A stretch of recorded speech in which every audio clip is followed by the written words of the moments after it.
महतो महीयान् आत्मा गुहायान् निहितोऽस्य जन्तोस्त्वां सर्वभूत स्थितमात्मरूपम् श्रीचन्द्रमौलीश्वरमाश्रयामः।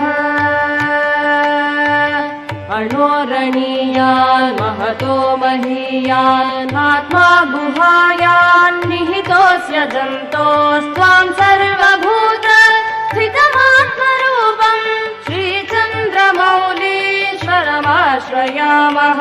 श्रीचन्द्रमौलीश्वरमाश्रयामः।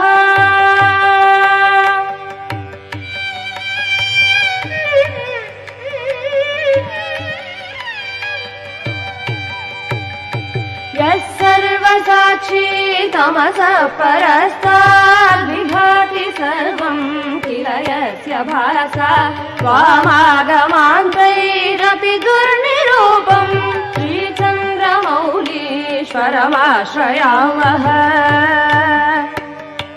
यः सर्वसाक्षी तमसः परस्ताद्विभाति सर्वं किल यस्य भासा त्वामागमान्तैरपि दुर्निरूपम् श्रीचन्द्रमौलीश्वरमाश्रयामः। श्रीचन्द्रमौलीश्वरमाश्रयामः।